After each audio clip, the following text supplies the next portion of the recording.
राधे राधे दोस्तों, आज हम शिव पुराण का पाठ शुरू करते हैं। शुरू करने से पहले मेरी आप सबसे विनती है कि मेरे चैनल को सब्सक्राइब, लाइक और शेयर करना ना भूलें, ताकि हम आपके लिए अच्छी अच्छी कथाएं और पुराणे ला सकें। ओम नमः शिवाय। चलो आइए शुरू करते हैं। राधे राधे दोस्तों, आपका फिर से स्वागत है मेरे YouTube चैनल राधे श्याम में। आज हम आपको आगे की कथा सुनाते हैं, जिसमें वेदनाथेश्वर शिवलिंग ज्योतिर्लिंग के प्रकटन की कथा और महिमा। रावण के ऐसा कहने पर भगवान शंकर बड़े संकट में पड़ गए और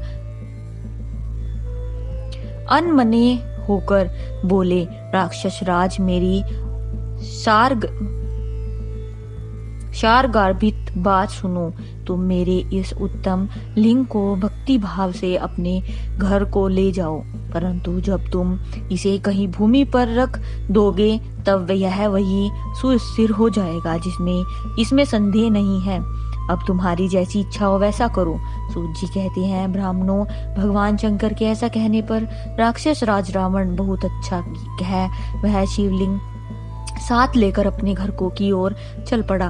परंतु मार्ग में भगवान शंकर की शिव की माया से उसे मूत्रोत्सल की इच्छा हुई। पुलत्स्य नंदन रावण सामर्थ्यशाली होने पर भी मूत्र के वेग को रोक न सका। इसी समय वह वहां आसपास एक ग्वाले को देखकर उसने प्रार्थना पूर्वक वह शिवलिंग उसके हाथ में थमा दिया और स्वयं मूत्र त्याग के लिए बैठ गया। एक मुहूर्त बीतते वह ग्वाला उस शिवलिंग के भार से अत्यंत पीड़ित हो व्याकुल हो गया।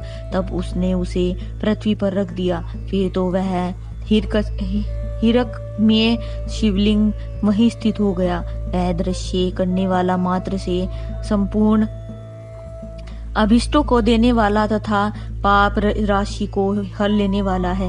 मुने वही शिवलिंग तीनों लोकों में वेदनाथेश्वर के नाम से विख्यात हुआ, जो सत्पुरुषों को भोग और मोक्ष देने वाला है। यह दिव्य, उत्तम एवं श्रेष्ठ ज्योतिर्लिंग दर्शन और पूजन से भी समस्त पापों को हर लेता है और मोक्ष की प्राप्ति कराता है। वह शिवलिंग जब संपूर्ण लोकों के हित के लिए कहीं स्थिर हो गया है, तब रावण भगवान शिव का परम उत्तम वर पाकर अपने घर को चला गया। वहां जाकर वह महान असुर ने बड़े हर्ष के साथ अपनी प्रिया मंदोदरी को सारी बात कह सुनाई। इंद्र आदि संपूर्ण देवताओं और निर्मल मुनियों ने जब यह समाचार सुना, तब वे परस्पर सलाह करके वहां आए। उन सब का मन भगवान शिव में लगा हुआ था। उन सब देवताओं ने उस समय वहां बड़ी प्रसन्नता के साथ शिव का विशेष पूजन किया। वहां भगवान शंकर का प्रत्यक्ष दर्शन करके देवताओं ने उस शिवलिंग की विधिवत स्थापना की और उसका वेदनाथ नाम रखकर उसकी वंदना की और स्तवन करके वे स्वर्ग लोक को चले गए। महर्षियों ने पूछा, सूत जी, जब वह शिवलिंग वहीं स्थित हो गया तथा रावण अपने घर को चला गया, तब वहां कौन सी घटना घटी हुई, यह आप बताइए। सूत जी ने कहा, ब्राह्मणों, भगवान शिव का परम उत्तम वर पाकर महान असुर रावण अपने घर को चला गया। वहां उसने अपनी प्रिया से सब बातें कही और वह अत्यंत आनंद का अनुभव करने लगा।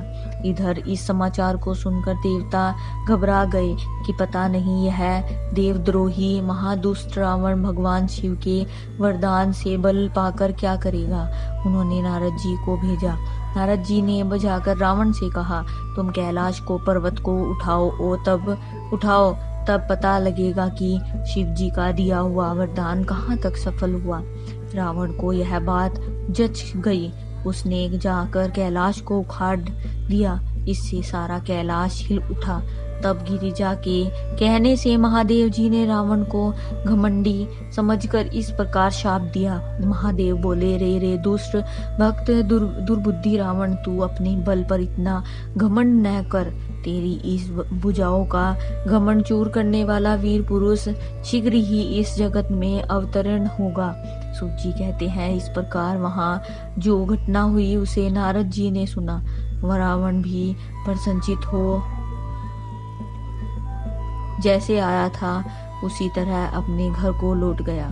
इस प्रकार मैंने वेगनाधेश्वर का महत्व बताया है। इसे सुनने वाले मनुष्यों का पाप भस्म हो जाता है। सूत जी कहते हैं, ब्राह्मणों, अब मैं परमात्मा शिव के नागेश नामक परम उत्तम ज्योतिर्लिंग के अभिभाव का प्रसंग सुनाऊंगा। दारू का नाम से प्रसिद्ध कोई राक्षसी थी जो पार्वती के वरदान से सदा घमंड में भरी रहती थी। अत्यंत बलवान राक्षस दारुक उसका पति था। उसने बहुत से राक्षसों को साथ लेकर वहां सत्पुरुषों का संहार मचा रखा था। वह लोगों के यज्ञ और धर्म का नाश करता फिरता था। पश्चिम समुद्र के तट पर उसका एक वन था जो संपूर्ण समृद्धियों से भरा हुआ था। उस वन का विस्तार तथा सब ओर से 16 योजन था। दारू का अपने विलास के लिए जहाँ जाती थी वहीं भूमि, वृक्ष तथा अन्य सब उपकरणों से युक्त वह वन भी चला जाता था। देवी पार्वती ने उस वन की देखरेख का भार दारुका को सौंप दिया था। दारुका अपने पति के साथ इच्छानुसार उसमें विचरण करने लगी करती थी। राक्षस दारुक अपनी पत्नी दारुका के साथ वहां रहकर सबको भय देता था। उससे पीड़ित हुई प्रजा ने महर्षि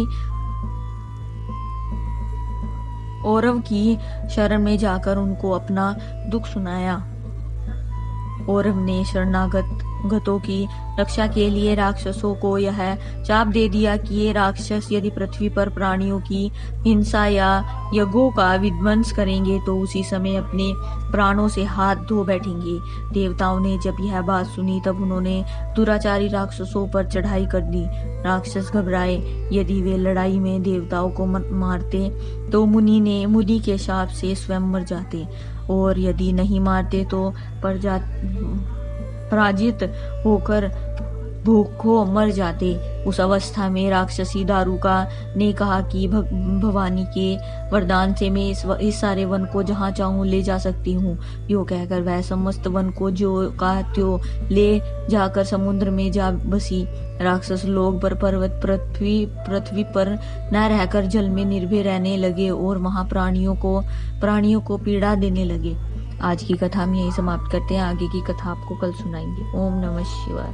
हर हर महादेव, हर हर महादेव, हर हर महादेव। अगर आपको मेरी वीडियो अच्छी लगी तो बेल आइकन दबाना ना भूलें ताकि आपको मेरे आने वाली वीडियोस का नोटिफिकेशन मिलता रहे।